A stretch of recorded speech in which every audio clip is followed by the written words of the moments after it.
story opens with an introduction to Travis, an armored truck guard who is a bit of a goofball and a total rookie. He was a man working for a secure transport company, tasked with picking up cash from a local bank. It was a routine job, but it took a wild turn when he laid eyes on an exotic and stunning woman named Zoe. Travis was completely starstruck, but in his awkwardness, he suspected she was a robber and instinctively pulled his gun. Put your hands up! What? First Atlantic Bank. First Atlantic Bank! Show your hand! I don't care! Lay down! The whole bank went into a panic, and a tense standoff ensued over a complete misunderstanding. Zoe, with a calm demeanor, managed to de-escalate the situation, revealing she was only trying to give him a piece of paper.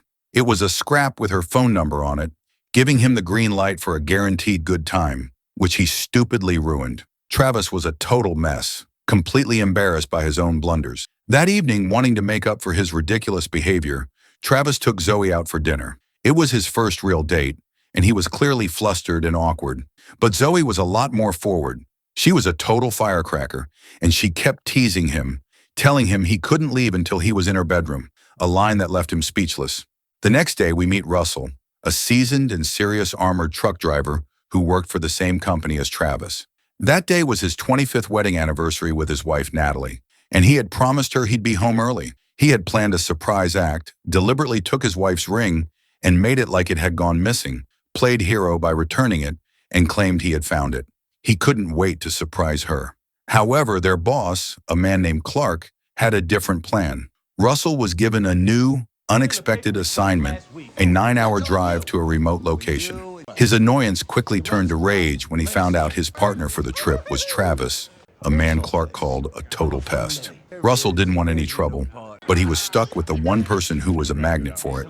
He told Travis to get in the truck and not to mess this up, as he couldn't afford to be late for Natalie. Travis, ever the optimist, tried to calm Russell down, telling him he was an excellent driver who even passed the test to be a cop. But Russell knew it all, gave him a cold look and an ultimate crushing question, telling him why he ended up as a truck driver if he was good enough for a cop. Travis sheepishly admitted he only passed the driving test and failed everything else. Travis just wouldn't stop talking, and Clark, over the radio, told them to get a move on before he fired them both. The story takes a sharp turn, introducing two new players, Banner and Miguel, two career criminals who looked ready for a fight. They were on the verge of going at it, but shockingly, Zoe showed up, commanded respect, and shut them down in a heartbeat. It was a total firestorm. She informed Banner that their previous partner was dead and that Miguel was the new man on the job. Zoe, with a plan, took charge and laid out the target, a heavily armored truck. She was all business, telling them that they had to be professional and that they only had 1 hour before the truck would pass through. It was this moment that revealed Zoe's true colors. She was a robber, and she got close to Travis, knowing he was an easy target for intel about the truck and the money. Meanwhile, inside the truck, Russell and Travis were already well on their way, having successfully completed their pickup. They entered a dead zone in their journey, a place with no signal, and Travis started to open up to Russell, telling him how impressed he was to be working with a respected senior. But their quiet moment was shattered by a call from Clark, who was absolutely furious. He told Travis the bank had canceled its contract because of his little stunt, pulling a gun at Zoe in front of the bank customer the other day. Clark went on to call Travis a loser and a failure for not being able to make it as a cop. Travis was so hurt he started to cry, and Russell, all about getting the job done, told him to suck it up and drive. Travis confessed that his whole family, his dad, his uncle, and his aunt, were all cops, and he was the one who was a total failure. Just as Travis was trying to hold it together, Russell noticed a car that was tailing them. They were in a total mess. The robbers, with Zoe in the lead, were a lot more dangerous than they had anticipated. Russell tried to call for help, but there was no signal. The robbers unleashed a total curveball, firing tear gas at the truck. But Russell was a man who had seen it all, and he knew how to react. Travis, with a lot of anger after Clark brought about his failed attempt at the cop test, started ramming the robber's car, and it was a total firestorm. They managed to get away for a moment, and Russell opened the back door, letting the gas out. It was a close call, and for a moment, they thought they were in the clear. Shortly after, they couldn't see the attackers and felt relieved. Russell asked Travis to floor it to make their way to the area with signals so they could signal for backup. And this is when Travis showed his driving skills. He also shocked Russell by using his math skills, calculating how long they would take until reaching that point. A few moments later, they felt the truck lurch to the side. One of the robbers had shot out their front tire. Russell was livid and told Travis to get out and fix it. Travis looked at his watch and told Russell they only had 4 minutes before the robbers would be back. Russell quickly made his move. Suddenly, they saw a car coming and told Travis to flag it down and call for their help. But Travis, being a total doofus, just looked confused. The car drove right past them, leaving them to their own devices. Before they could even catch their breath, the robbers returned, and the chase was on again. Russell sensed Travis's reckless move, ordered Travis to turn around before they had a head-on collision. But Travis, a man with a wild streak, ignored and floored it, a move that was a total disaster, but not for them. His strategy worked. The robbers avoided, giving Travis and Russell a window for escape. Unfortunately, his strategy only brought them so far. Travis's next maneuver was read by Zoe and her gang, and the armored truck was finally surrounded. The robbers began their assault trying to open the back of the truck, but Travis handled the situation like a pro. He started swerving the truck, causing one of the robbers who hung at the back to lose his footing and fall off. It was a chaotic firestorm. The robber, in a desperate move, started firing at the truck, and Russell returned fire. But in a moment of utter despair, his gun fell. He yelled at Travis for a weapon, but Travis handed him a pepper spray instead. In a last-ditch effort, Russell started throwing money at the robbers, hoping they would stop. But the robbers, not ready to give up, just kept going. Russell then realized that some of the money was rigged with die packs. Without hesitation, he started throwing the die pack money at them. It was a total explosion of blue, and the robbers, who were blinded by the die, lost control of their vehicles and crashed. But in a total curveball, a robber managed to get inside the truck, and Russell and the robber got into a total brawl. Travis tried to call Clark for help, but the signal was bad, and he couldn't hear anything on the call. He was in awe of Russell's fighting skills, and he knew that Russell was a man who was a force to be reckoned with. But the robbers were still coming, and in a moment of pure genius, Russell grabbed a bag of coins and threw them at the robbers, a move that was a total game changer. The robbers, beaten and broken, finally gave up, and Russell and Travis continued on their way.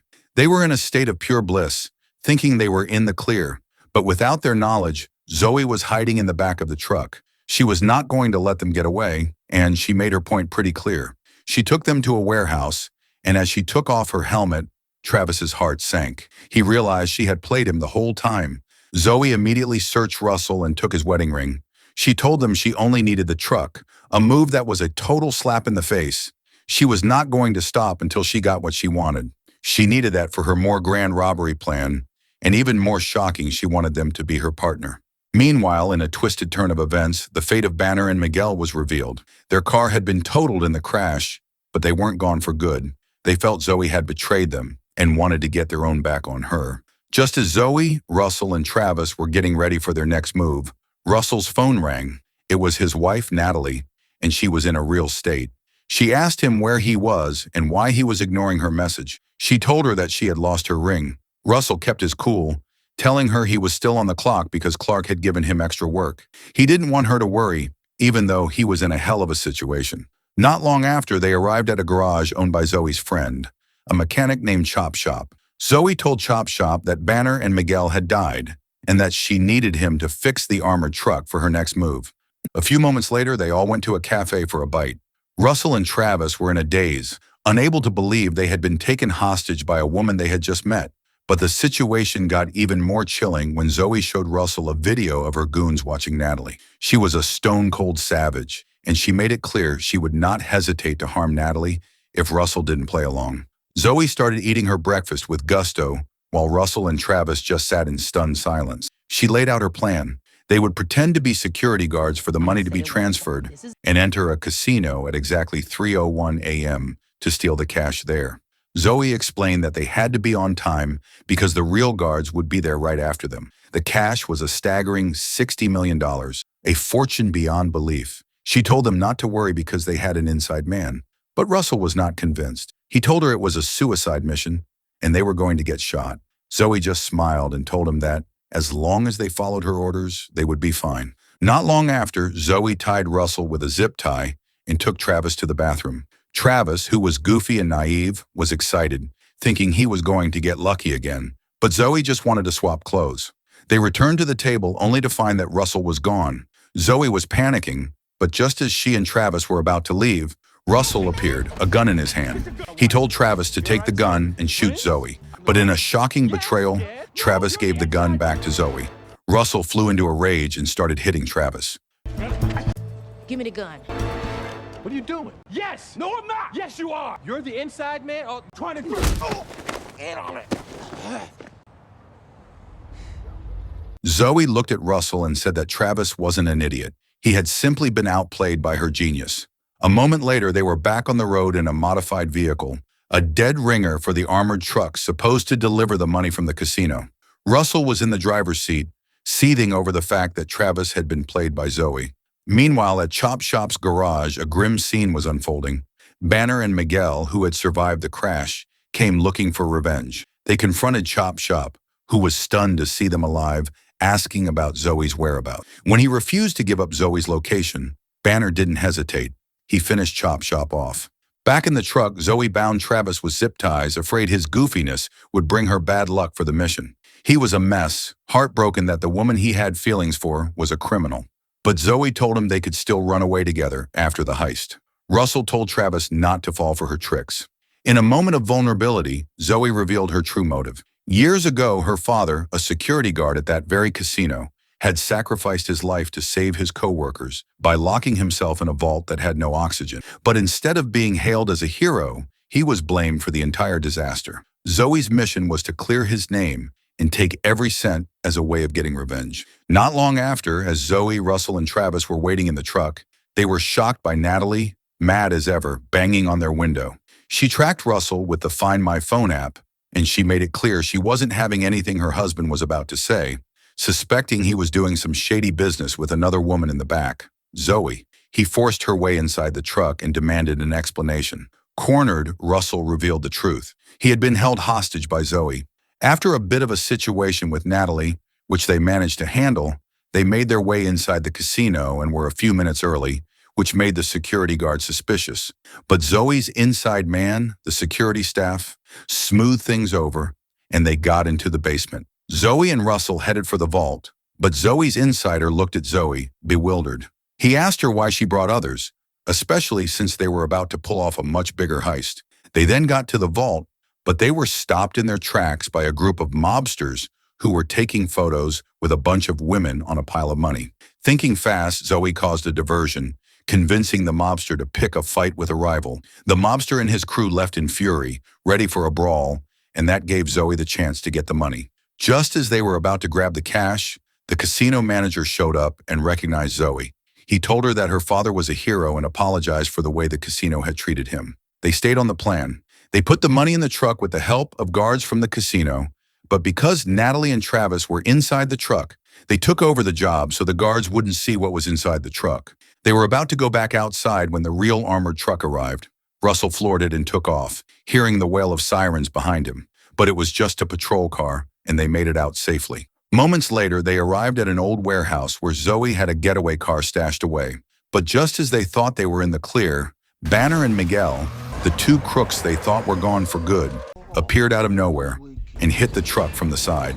Miguel then doused the place in gasoline, ready to light them all up. On the other hand, Banner punched Zoe, then sarcastically thanked her for doing the hard work so he could grab the money. In a gut punch moment, he grabbed Russell's wedding ring off Zoe. Russell was mortified, knowing that the surprise he had planned for Natalie was now a source of her anger, knew that she would think he had given another woman a ring on their anniversary. Russell, in a big brain move, yelled at Travis to reverse the armored truck into Banner and Miguel, a move that was a real shot in the dark. The crash sent the two flying, but it only made Banner angrier. He was out for revenge, took a gun, and began firing. Zoe didn't take a back seat, though.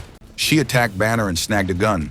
A wild gunfight broke out, and in the chaos, Banner shot Miguel, who was standing right in his path. It was a cold-blooded move. Zoe saw her chance and fired at Banner, but she only wounded him, choosing to flee rather than finish him off. Banner, seeing his chance, kidnapped Natalie and opened fire on Russell.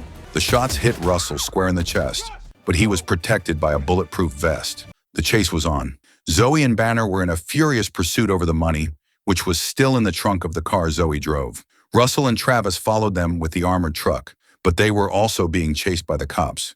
Travis floored it and rammed hard into Banner's car, but Russell told him to keep it easy, afraid his wife, who was also in that car, was harmed. In the middle of the chase, Travis's phone rang. It was Clark, who was absolutely furious. He couldn't believe they hadn't returned to the office and that a client was complaining. He told them there was a big chase on the highway on the news, but then realized that they were the ones who had pulled off the heist, and he was not happy. Banner started firing again, and the police cars got caught in the crossfire. The whole chase turned into a demolition derby. Banner, Zoe, Travis, and Russell were now in a chase that led them to an airport. The chase got even more intense when Travis's car was shot by Banner and went up in flames. They were in a total nightmare, refusing to give up to save their girls, and with a crazy stunt, they managed to jump out of their burning car just in time, landing with a huge thud on the hood of Zoe's car. Russell yelled at Zoe to hit the gas, pushing her to drive faster to get to Natalie, even as a terrified Travis was hanging on for dear life and begging her to slow down. They were now face to face with Banner, who was armed and ready to finish the job. The three of them were trapped with no weapons and nowhere to run. It seemed like the end of the line. But in a moment of pure genius, Natalie had a different idea. She broke free and delivered 2 solid punches to Banner, knocking him out cold. Russell was relieved that his wife was safe and everyone was in the clear. He told Zoe and Travis to give them some space so he could have a moment with Natalie. After all the chaos died down, Zoe gave Travis a final kiss goodbye and took off with the money. Russell, who had been in a daze, suddenly remembered the ring that Banner had taken. He quickly retrieved it and gave it back to Natalie. He apologized for not being able to buy her a new one, but told her he was a hero for finding it, although it was his plan to make it like she had lost it and played hero for finding it. Not long after, the cops arrived and started questioning them. Russell gave Travis a wink and told the cops that Travis was the hero who took out the robbers. Despite all his frustration with Travis, he didn't want him to go to jail for a crime they were forced to commit. 6 months later, Travis had become a police officer, a dream he had finally realized. He called Zoe and told her the good news. On the other hand, Russell, now retired, opened a bed and breakfast with Natalie. He was living the dream, having coffee with his wife every morning and not having to worry about an early start to his day. One morning, Russell noticed a package on his doorstep. He opened it, and it was filled with cash and a note from Zoe that said, "Happy grand opening."